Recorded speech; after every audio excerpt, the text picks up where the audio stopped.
interesting, and I can be like, He's going to talk about everything interesting, and we're just going to look at him and go like nod my head and be like, "You're correct." Yeah, because I'm the famous artist here.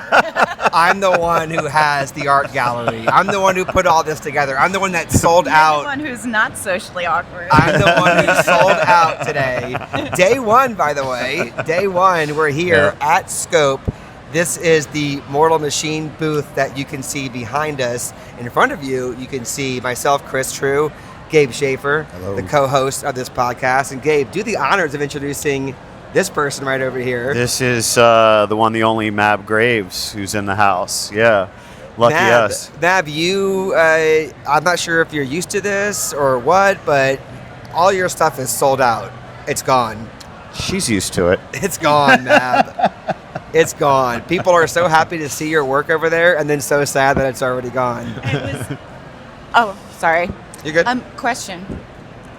Do I look at them or do I look at you guys? Do you want to look at them or you want to look at us? It don't matter. Look at us. We can do whatever the hell we want. Much better looking at you. Yeah. They're going to be just fine. I'll be full of like weird, awkward faces. I actually finished the painting. So I had a solo show like 2 weeks ago, and I finished the painting like 6 a.m. the morning of my show. So I drove with it to the gallery and took it upstairs to like get dressed for the show and got to spend some time with it and put it like in front of a heater to dry. And then I went home and varnished it and framed it and sent. So getting to come and spend some time with it has been really nice because I haven't really gotten to. That's so charming. It's so fun. I'll tell you something I'm learning a lot about the art world, and I mean this as a loving roast, but I am learning how last minute a lot of y'all are with finishing these things. I'm like, because I think we assume like, oh, this took X amount and it's been sitting in this place for X amount of months, years, and now it's like, nah, some of y'all are bringing things in fresh from the oven. My pieces take weeks and months sometimes, but my fall this year got so desperately bottlenecked. Like literally the entire year was just working for like a 6-week span this fall. So it was very breakneck getting everything finished up in time. So, but normally I am like I get the pieces finished and then I get to spend some time with them and like kind of emotionally part with them because I get very, very connected to the piece. So it's really hard. There's only been one other time in my life where I've finished a piece and like immediately had to send it off. And I'm like, I kind of go through like a postpartum, like, my baby's gone. Yeah. So this is second time. Fascinating. But, me and Gabe talk a lot about the similarities in the between the art and the comedy world, but that's something that I don't think there's any parallel to. Right. It's like when y'all finish a piece, it's like someone buys the piece or it's going up somewhere and you're like, see ya, you're gone. I spent that doesn't happen with a joke that I write and tell. It can happen there could be a moment in a comedy show that I work on, now the moment's gone, but this is different. Totally. What y'all are doing is different. Yeah. Well, and the level of attachment that different artists have to their pieces is different from artist to artist. It's like a spectrum, honestly, I've noticed, as far as there's some artists that they don't have that particular emotional attachment, if you will, to the object itself, but then you have folks that care really deeply, like yourself, about those pieces. I always said that there's like two kinds of artists. There's like the self-critical artists who like hate their work. They finish a piece and then they just like, they see all the things wrong with it and they're really hard on their work and hard on themselves. And then there's what I call the mother artists. And that's the category I fall into, where I don't care that it's not perfect. Like, I don't care that it's, maybe should be a shadow. Like, I love it because it's my baby. And like, I get very like deeply emotionally connected. But I feel like most artists fall into like one or two of those where they're like either really deeply connected or like just constantly pushing themselves. And I don't think that there's a better way to be. I mean, I think the mother artists are much happier in the process. I can only imagine. But the self-critical artists are always pushing themselves because they know there's more. They know they can do better. So Now, is that something you had to work on being, or do you think that's your natural state? it's definitely my natural state. So you're lucky then. Well, I was a secret artist. Okay. Because I never planned on being an artist. Okay. I had always been told that if you make your passion your profession, you'll stop loving it. So I was just content to be a server for forever, and instead of going out after work, I would go home and paint. And I was like, I would never risk losing this. It was like the most important part of my life. But I never wanted to be an artist because I was like, if I lose this, I don't know what I would be. Yeah. So I always painted for myself because I needed to. Like it was just since I was little, just like a really, really intrinsic part of me. And so yeah, that was like the genesis of me becoming an artist was like painting because I needed to. Like it was in there. Gabe, what are you?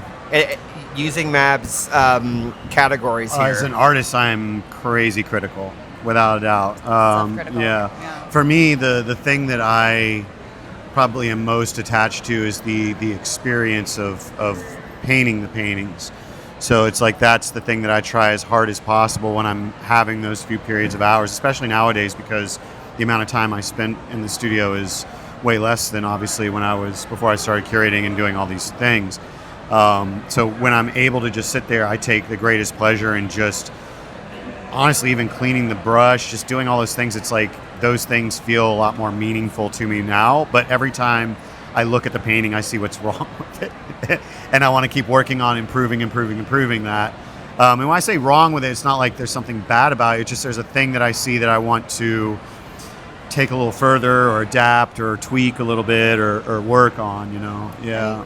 Yeah, Are you that's so someone fascinating. who goes back and keeps painting on a piece? Oh, yeah. I have a painting that's on my easel right now that I've been working on for like 7 months. But it's in small little spurts here and there, here and there, here and there, here and there. As soon as a piece is done, I feel it, and I don't ever touch it again. Yeah. Like, it's perfect. It's in its moment in time, and I never go back and like add to it or change it. Wow. But like, how do you know when a piece is done for you? I can feel it. I can sense it. There's these like turning points. I feel like, especially the style that I'm working on right now, there's like ugly duckling phases, and I know it's an ugly duckling phase.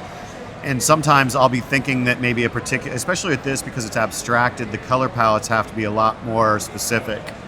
And so, because I'm not like fading or really like doing certain like movements with a paint, it's mostly flattened. And even if it's flattened, it's like a gradient, like something I'm painting across the aisle from us here. It's like the blue will not be the exact, like I'll be like, there needs to be more gray or like something a lot more analytical about combinations of colors. So it's just like a thing that I start to feel. Yeah. And then I can feel, it's almost like arriving at a destination. And I know I'm in the car and I know that I'm still not quite at the destination, and I'm starting to see the signs. I'm starting to see the distance approximately. And then all of a sudden I'm like, okay, she's ready to be varnished.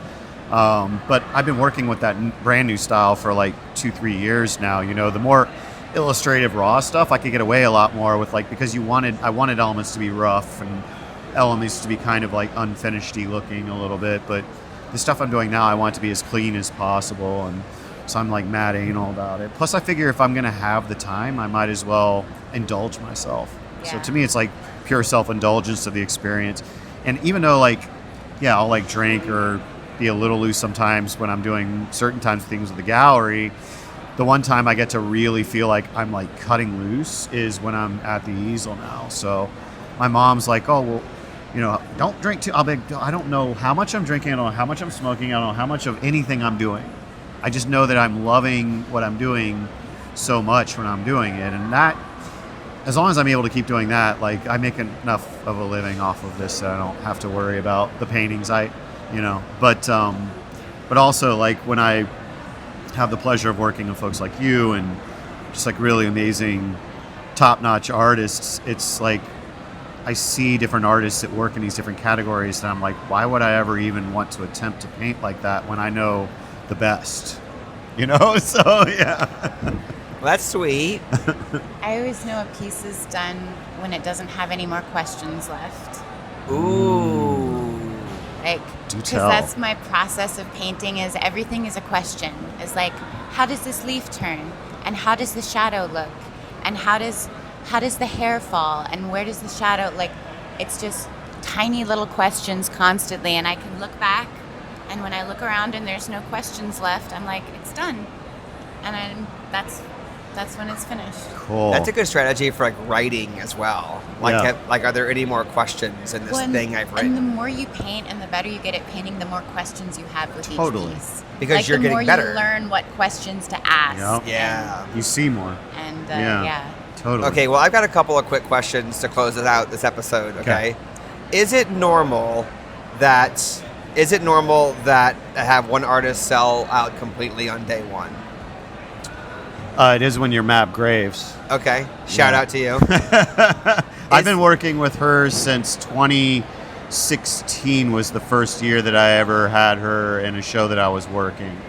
And we've had a pretty good track record of next year's going to be our 10 selling year. out. That's Wow. right, baby. We got it there. Oh, my goodness. Wow. Okay, is it normal for there to be for art shows to be in beautiful settings like this? Because Miami Beach is right there. Yeah, there's the ocean right there. We can see it.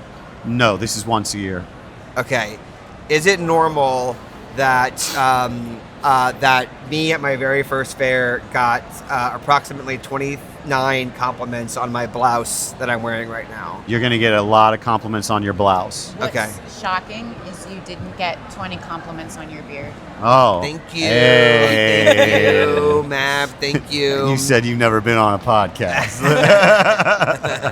Matt, thank you for spending time with us here. It's so Yeah. cool to meet you like this. So cool that you are here at this Well, table. it's great to meet you. So fun. It's day one, y'all. It's day one of Scope. We've got a handful more days to come.